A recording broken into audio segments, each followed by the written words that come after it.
रखा फिल्मी एक्टर के नाम पे या बंदर के नाम पे? अब तो लोग माना थोड़ी देख रहे हैं, नया होना चाहिए। अब तो मैंने नाम बताना बंद तो नहीं कहूंगा, मगर मुझे झुंझलाहट आती है। एक साहब ने मुझसे 25 नाम लिखवाए, बोले ये नहीं और बताओ और भी जो भी हो बता ही दो। मैंने सब बता दिए, ताल्लुकात रिश्तेदारी थी। अब मैं नाम क्या खोलूं? वीडियो बन रही है, बात पहुंच ही जाएगी सब जगह तक। हमारे आसिफ भाई पहुंचवा देंगे, हमारे दूसरे भाई हैं दोनों। तो मैं नाम तो नहीं बताऊंगा। खैर, तो मैंने 25 नाम मतलब लिख करके दिए मैंने उनको व्हाट्सएप पे 25। 2-3 दिन के बाद मैं गया, वाह जिंदाबाद। यार वो अजान भी कैसी अजान होगी जिसे देने वाले बिलाल होंगे, सुनने वाले अबू बकर। अल्लाह की कसम अकरम भाई, यकीन माने, पढ़ो किताबों में तो आता है कि बिलाल हबशी का लहजा, और वो जो मशहूर है ना कि आपका लहजा सही नहीं था, आवाज में लुकनती, झूठा। आला हजरत लिखते हैं उनसे अच्छा लहजा किसका? बेशक हक है जी। वो सैयदुल मुअज्जिनीन हैं, बेशक मुअज्जिनों में उनसे प्यारा लहजा, कितना अच्छा लहजा था उनका। वाह। मशहूर है कि उनकी आवाज अच्छी नहीं थी। नहीं, ऐसा नहीं है, बिलाल की आवाज तो बहुत अच्छी थी। वाह। आए है, आजान देते तो मदीने में सन्नाटा पसर जाता। क्या बात है। ऐसे लगता जैसे सरों पे परिंदे बैठे हैं जी। क्या लहजा होता। यार सुन्नते बिलाली को जिंदा करो। जंगल में काम कर रहे हो, दुकान पे हो, मस्जिद में नहीं जा सकते, उज़्र शरीयत दूर है, वहीं जंगल में खड़े हो जाओ, सुन्नते बिलाली जिंदा करो। हुजूर फरमाते जंगल में भी हो तब भी आजान दे करके नमाज पढ़ा करो। जहां तक तुम्हारी आजान की आवाज जाती है वो सारी चीजें तुम्हारे हक में मगफिरत की दुआएं करती हैं, तुम्हारे हक में गवाही देंगी कल क़यामत। वाह वाह वाह वाह वाह, क्या बात। बेशक बहुत अच्छा। तो मिसरे सुनो अकरम भाई जी, दिल खुश हो जाएगा आपका। अल्लाह खुश रखे। इतनी दूर से पढ़ाने आ रहे हैं आपके यहाँ, क्या मकसद है? ताकि तुम्हारे बच्चे मुस्तफा के दीवाने बन जाएं, ताजुल फहूल बदायूनी के नक्शे कदम पर आ जाएं, अल्लामा फजल रसूल बदायूनी के नक्शे कदम पर आ जाएं, इमाम अहले सुन्नत आला हज़रत के नक्शे। वाह वाह वाह वाह, जिंदाबाद। 2 मिसरे सुनो जावेद भाई। जी। न शेख देता है न पठान देता है, न शेख देता है न पठान देता है, नसीब वाले का बेटा आजान देता है। वाह वाह जिंदाबाद। वाह वाह, क्या शेर है। वाह वाह वाह वाह वाह वाह वाह वाह, भाई वाह, अच्छा है। न शेख देता है न पठान देता है, न शेख देता है न पठान देता है, नसीब वाले का बेटा आजान देता है। वाह वाह वाह वाह। तुम्हें इसलिए भी मशवरा दे रहा हूँ मैं आज़ान याद करने का। ऐसे केसेस भी मेरे सामने आए कि बच्चा हॉस्पिटल में पैदा हुआ, माँ उसकी जो जच्चा थी वो हॉस्पिटलाइज थी, बच्चे की तबीयत बड़ी नासाज थी। अब बताओ बर वक्त एमरजेंसी में कहाँ से लाओगे इमाम आज़ान देने के लिए? कहाँ से लाओगे? और बच्चा बगैर कान में आज़ान सुने फौत हो गया। यार तुमने, ये बच्चे का हक है तुम्हारे ऊपर, उसके कान में जो पहली आजान जाए वो गानों की, दुनिया की, लहजों की आवाज न जाए, खुदा रसूल का पैगाम उसके कानों में जाए। अल्लाह अकबर। बोलो जोर से, बोलो जोर से, बोलो अल्लाह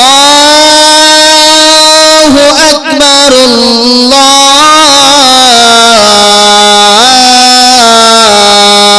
अकबर।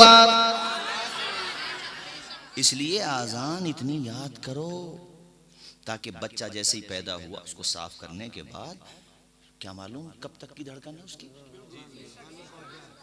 आजान दे दो उसके। अब इमाम साहब के इंतजार करते रहे, पता चला बच्चे ही फौत हो गए। उसका हक तुमने मारा कि नहीं मारा? अपनी जहालत की वजह से। इतनी आजान कहते हैं। हाँ ठीक है, आप बाशरा नहीं है तो मस्जिद में जब बाशरा मौजूद है तो वहां वो पढ़ लेंगे, लेकिन यहाँ पर कोई नहीं था, उज़्र था, तो तुम ही पढ़ लेते। और अल्लाह तुम्हें तौफीक दे, दिल में आए कि यार जब आजान पढ़ना है तो बाशरा भी होंगे इंशाअल्लाह। सही कहा कि नहीं कहा? और प्यारे कोई सोजो गुदास के साथ, लिल्लाहियत के साथ आजान दे देना तो जी कहता है अख्तरा के मुअज्जिन तेरे लहजे में ये तड़प है, तो या अल्लाह वो आज़ान भी सुना दे जो बिलाल हबशी का लहजा लिए हुए हो। वाह वाह वाह, क्या बात है। सुनने की जो कुव्वत मुझे बख्शी है खुदावंद, सुनने की जो कुव्वत मुझे बख्शी है खुदावंद, फिर मस्जिद नबवी की अज़ाने भी सुना दे। आंखें मुझे दी है तो मदीना भी दिखा दे। मोहब्बत से मैं इन हाथों से करता हूँ दुआएं, मोहब्बत से मैं इन हाथों से करता हूँ दुआएं। इन हाथों में अब जाली सुनहरी वो थमा दे। आंखें मुझे दी तो मदीना भी दिखा दे। सब पढ़े। या रब मेरी सोई हुई तकदीर जगा दे। आंखें मुझे दी है तो मदीना भी दिखा दे। हूरों की न गिल्मा की न जन्नत की तलब है, हूरों की न गिल्मा की न जन्नत की तलब है। मदफन मेरा सहका की बस्ती में बना दे। आंखें मुझे दी है तो मदीना भी दिखा दे। आंखें मुझे दी है तो मदीना भी दिखा दे। अगर मेरे पास फोन गया मौलाना इमरान साहब में से दोनों में से किसी एक का, हाथ मत चूमो यार, हम तो गुनाहगार आदमी ने, मोहब्बत है आपकी। हाँ नहीं वो ठीक है, लेकिन बहरहाल हाँ वो मैं बता रहा था इन दोनों में से किसी का भी मेरे पास फोन गया या मेरे बड़े भाई अकरम भाई का फोन आ गया कि हजरत क्या अजान के ताल्लुक से लोगों के दिल पे क्या ही अच्छा असर पड़ा। अब तो लाइन लग जाती है अजान वालों की। जिस दिन इनका ये फोन गया तो खुदा की कसम दिल की कलियां खिल जाएंगी कि या अल्लाह तेरा शुक्र है हमारे भाइयों के दिलों में अजान की अजमत पैदा कर दी तूने। गलत तो नहीं कह रहा हूं? बोलो बोलो जोर से बोलो जरा, और तलफ्फुज सही कर लो अपने इमाम साहब से। इमाम साहब से वक्त लो ना, पूरा पूरा वक्त लो, और जुमे में बजाए 20 रुपए के 50 का मुसाफा करो। सुभान अल्लाह। उनसे कहो कि हमने तुम्हें फारिगुल बाल करना है, बीवी बच्चों की फिक्र मत करो। अब तुम तनख्वाह चाहे 20 की जगह 25 करना पड़ जाए, मगर टाइम दो। इमाम का भी दिल खुश होगा बेचारा, वो 8-10 हजार में इतना वक्त देता है। जब तुम घर की तरफ से बिल्कुल बेफिक्र कर दोगे तब तो जिंदगी पूरी की पूरी तुम्हारे वक्त कर देगा। बोलो बोलो। वैसे एक रिवाज अच्छा है, मैंने देखा कि इमाम साहब को बुलाते हैं आजान के लिए, आजान दी और उसके बाद इमाम साहब को कुछ ना कुछ नवाज भी देते हैं। उसमें इमाम साहब को नवाजना क्या, बल्कि ये जुमला बोलना चाहिए, इमाम साहब को थोड़ी नवाजा जाता है, इमाम हमें नवाजता है, यानी इमाम की खिदमत कर देते हैं। मैं वहीं से लाऊंगा, शादी का हवाला है ना। बेटा दुनिया में आया, कान में आजान, दूसरे नंबर पर अच्छा नाम। क्या जोर से बोले, क्या बोला मैंने? अच्छा। अल्लाह ताला ने मुझे 2 बेटे अता किए अपने करम से। एक बेटे का नाम अबू दुजाना सहाबी रसूल के नाम पर, और अब जो मेरा बेटा हुआ उसका नाम मैंने रखा अबू तुराब, मौला अली की मौला अली का जो लक़ब हुजूर ने अता फरमाया। जिंदाबाद। इसलिए नाम भी अच्छे रखो। अड्डन बड्डन लड्डन और इंकू मिंकू पिंकू, हमारा क्या लेना देना इनसे यार। असर पड़ता है। कयामत के दिन जब शफाअत आम होगी और खुदाए पाक की रहमत झूम झूम के बरसेगी ना, तो बहुत तो इसी वजह से बख्शे जाएंगे कि उनके माँ बाप ने उनका नाम मोहम्मद रखा होगा सल्लल्लाहु अलैहि वसल्लम। हदीस शरीफ है, आला हजरत ने भी नकल की और भी बहुत सी किताबों में, इसीलिए बख्शे जाएंगे। और तुमने रखा फिल्मी एक्टर के नाम पे या बंदर के नाम पे। अब तो लोग माना थोड़ी देख रहे हैं, नया होना चाहिए। अब तो मैंने नाम बताना बंद तो नहीं कहूंगा, मगर मुझे झुंझलाहट आती है। एक साहब ने मुझसे 25 नाम लिखवाए, बोले ये नहीं और बताओ और बताओ, और भी जो भी हो बता ही दो। मैंने सब बता दिए, ताल्लुकात थे, रिश्तेदारी थी, अब मैं नाम क्या खोलूं। वीडियो बन रही है, बात पहुंच ही जाएगी सब जगह तक। हमारे आसिफ भाई पहुंचवा देंगे, हमारे दूसरे भाई हैं दोनों। तो मैं नाम तो नहीं बताऊंगा, खैर। तो मैंने 25 नाम मतलब लिख करके दिए मैंने उनको व्हाट्सएप पे 25। 2-3 दिन के बाद मैं गया तो मैंने कहा भाई क्या नाम रख लिया? तो मेरा मूड खराब हो गया कि मैंने लुगत में मेहनत करके किताब आ रही हैं अब तो इसकी, खैर, लेकिन किताबों में से मुंतखब करना भी होता है नाम। मैंने मेहनत करके 25 नाम दिए। तुम्हें कोई बोले हजरत वो हमें तो समझ में आ गए मगर वो उन्हें होम मिनिस्ट्री को समझ में नहीं आया। गृह मंत्रालय तो उन्हीं के हाथ में है। आप लोगों की मुस्कुराहट आपका तजुर्बा बता रही है। बोले वो गृह मंत्रालय के यहाँ रिजेक्ट कर दिया गया। वो सही कहा भाई जाना आपने। तो मैंने कहा फिर क्या रखा है? तो उन्होंने जो नाम रखा वाकई मुझे बड़ा दुख हुआ, अच्छा नहीं था माना के एतबार से। मैंने कहा आपने इसका माना पूछा? का नहीं हजरत वो माना तो आपसे ही पूछते। मैंने कहा 3 दिन बाद मैंने पूछा तो आप कहते हो माना आपसे पूछते। मैंने कहा इसका माना ठीक नहीं है जो उन्होंने नाम रखा था उसका, वो मतलब बेमाना नाम था, उसका कोई माना ही नहीं था। तो खैर बहरहाल पता नहीं उन्होंने चेंज किया कि नहीं कि अब तो मेरा जाना नहीं हुआ। देखो हुजूर पाक सल्लल्लाहु अलैहि वसल्लम के पास एक सहाबी आया, कहा हुजूर अल्लाह ने मुझे बेटा अता फरमाया, नाम बताएं। कहा मेरे चचा अमीर हमजा के नाम पे हमजा रख ले। बोलो जोर से सुभान अल्लाह। आए है और अपने नवासे का नाम रखा हसन, दूसरे का रखा हुसैन। तो क्यों ना रखे हम अपने बेटों का नाम मोहम्मद हसन या मोहम्मद हुसैन? बोलो बेटा बोलो या रसूल। नाम बस बेटा बट मुख्तसर नाम प्यारे रखो। सहाबी रसूल अफजलुल बशरी बादल अंबियाई बित्तहकीक अबू बकर सिद्दीक के नाम पे अबू बकर, हजरत उमर के नाम से बरकत लेने के लिए उमर, हजरत उस्मान गनी से बरकत लेने के लिए उस्मान, और शेरे खुदा की जुल्फिकार से बरकत नहीं लोगे रखा करो अली। बोलो मुश्किल टली, कभी दीवार हिलती है कभी दर कांप जाता है, अली का नाम सुनकर अब भी खैबर कांप जाता। अच्छा, जिससे मोहब्बत होती है उनके नामों पे नाम रखने का तरीका मौला अली ने दिया। जंग में मैदाने करबला में जो शहीद हुए इमाम हुसैन के भाई यानी सौतेले भाई थे, उनके वालिद उनके मौला अली हैं, माँ दूसरी थी हजरत इमाम अली मकाम की वालदा तो खातून जन्नत सैयदतु निसाइल जन्ना हजरत फातिमा ज़हरा।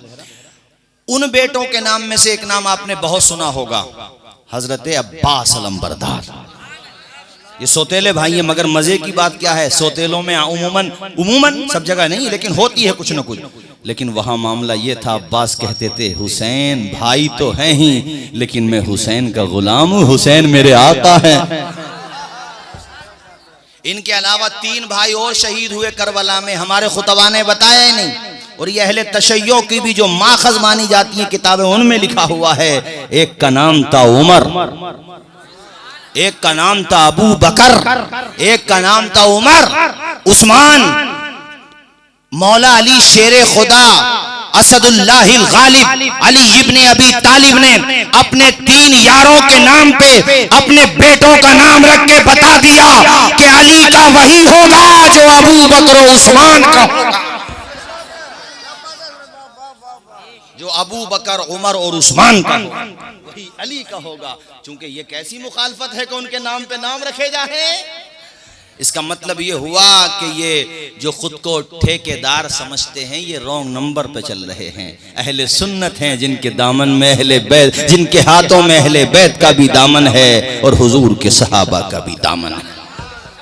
बोलें जोर से बोलें सुभान अल्लाह, सुभान अल्लाह, सुभान अल्लाह। एक नाम, एक चीज और खत्म हो गई हजरत मौलाना इमरान साहब अपने तहनीक जिसका मैं जिक्र कर रहा था अभी। बच्चे के पेट में सबसे पहली ग़िज़ा जो है वो किसी बुजुर्ग का झूठा जाना चाहिए। रोटी नहीं, रोटी भारी चीज होती है, जैसे खजूर है, खजूर नहीं बल्कि पिन खजूर कहिए, वो नरम होती है, अच्छी वाली हो, और किसी नेक शख्सियत के जो है उसको चबा ले, नरम कर दे, तो वो लुआब उस नेक आदमी का बच्चे के पेट में सबसे पहली ग़िज़ा होगा और उसकी तासीर अल्लाह ताला अपने करम से बच्चे में पैदा फरमा देगा। इमाम हसन आए तब भी हुजूर ने तहनीक फरमाई, हुसैन दुनिया में तशरीफ लाए तब भी तहनीक फरमाई। यार वो कितने किस्मत के धनी थे कि जिसके यहाँ भी बच्चा पैदा होता नाम भी हुजूर रखते, तहनीक भी हुजूर फरमाते। अच्छा, यहाँ पर जैसे कई दफ़ा ऐसा हो सकता है कि इमाम साहब नहीं है, या आपको लगता है कि भाई जिसे हम चाहते हैं वो हमारी नज़र में कोई जचता नहीं होता है, तो फिर क्या करें? घर में दादी है, दादा हैं, 5 वक्ता नमाजी हैं, तो उनसे कराओ। बात समझ में आ गई? अब क्या होता है साहब, बच्चा 7 साल का हो जाए तो नमाज सिखाओ उसे, पढ़ाना, और 10 साल का हो जाए ना पढ़े तो सख्ती करो। यार एक दिन वो भी आया, क्या नाम है आपका? हमारे यूनुस भाई, इनकी जिंदगी में आज ये दिन आ रहा है, आपकी जिंदगी में आ चुका होगा, बकियों के आना बाकी होगा। बाप की वो उमंग पूरी हो रही है जो बाप ने मुद्दतों दुआओं में मांगी, या अल्लाह मेरे बेटे के माथे पे सेहरा अपनी आंखों से देख लूं। बच्चों वाली बात, हम छोटे थे तो वो चोटी सेहरा होता था, जब बारात जाती है उसको क्या बोलते हैं? चोटी सेहरा ही बोलते हैं इधर, यानी जब वो बांधा जाता है सेहरा वगैरह। सेहरा अगर फूलों का हो तो जायज़ है, नहीं भी बने तब भी कोई बात नहीं है, फ़र्ज वाजिब तो है नहीं, लेकिन बंध लिया तो जायज़ है, अज़रू शरा फूलों का हो। तो उस मौके पर मैंने कई दफ़ा इस चीज़ को देखा, नोटिस किया कि बेटे के माथे पे सेहरा बंध रहा है तो माँ की भी आंख में आंसू है, बाप की भी आंख में आंसू है। यार वो मोहब्बत के आंसू होते हैं।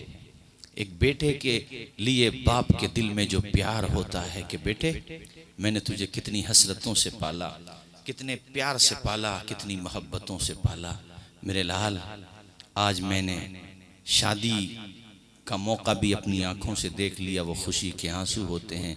और कहीं ना कहीं दिल में ये भी एहसास होता है कि मेरे लाल शादी होने के बाद यकीनन तेरी मोहब्बत तकसीम होगी, तेरी बीवी है वो हमारी भी बेटी सम्मान है, लेकिन ऐसा न हो कि तू हमारी तरफ से नजरें फेर ले। वो तसव्वुरात होते हैं जो दिल के ख्यालात आंसुओं की शक्ल में आंखों से जारी हो जाते हैं, और वो एक प्यार, एक मोहब्बत होती है।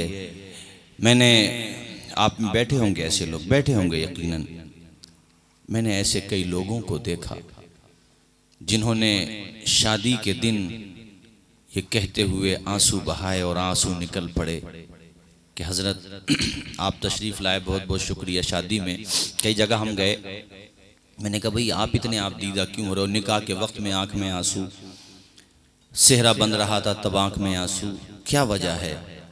कई दफ़ा आंख में आंसू आए तो रोते हुए कहा हज़रत आंखों में आंसू इसलिए आ गए कि हमारी माँ ने पाला पोसा बड़ा किया, लेकिन आज माँ हमारी दुनिया में नहीं है। माँ अगर दुनिया में मौजूद होती तो ये पल देख के माँ कितनी दुआएं देती, कितनी खुश होती माँ। ये हमारे बाप होते तो कितने खुश होते। वो औलाद भी खुश नसीब है जिसके सर पे उसके माँ बाप का साया है। बड़ी खुश नसीब है वो औलाद। और जिन शादी का प्रोग्राम है तो जिसकी शादी है और उसके माँ बाप नहीं है या माँ बाप में से एक नहीं है, तो दुल्हन लाने से पहले पहले अपने माँ की कब्र पे फातिहा पढ़ के जाए, उसकी रूह को सुकून मिलेगा। इतनी बड़ी दौलत है माँ बाप। ये एक अजीब टॉपिक है और बड़ा मुश्किल होता है मेरे लिए बयान करना। इसलिए मुश्किल होता है कि शादी का मौका कई परिवारों का इम्तिहान होता है, कई परिवारों का। मौलाना अकरम साहब, अकरम भाई, शादी से पहले जिन रिश्तों में बड़ी मोहब्बत होती है कि हमारे सिमदाने का तो जवाब ही नहीं है, भारत में ऐसा सिमदान ही नहीं है। शादी के बाद चंद दिनों क्या गुजरे कि फिर बुराई शुरू हो जाती है। इस्लाम में इसका क्या लेना देना? हमने रिश्ता दिया था बेटी के लिए, उन्होंने रिश्ता कबूल किया था बेटे के लिए। अरे जलसे होंगे, दुआएं होगी, और आने वाला यही तो दुआ करेगा, या अल्लाह दोनों खानदानों को एक कर दे, दोनों मियां बीवियों में उस मोहब्बत की खैरात दे दे जो मोहब्बत तूने मौला अली शेर खुदा और फातिमा जहरा के दरमियान अता फरमा।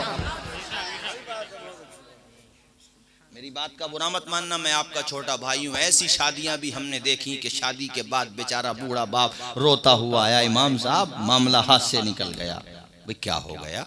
कि हजरत सुनता ही नहीं। सुनना तो दूर की बात है, एक नजर भर के देखता भी नहीं। अब कोई तावीज दे दो।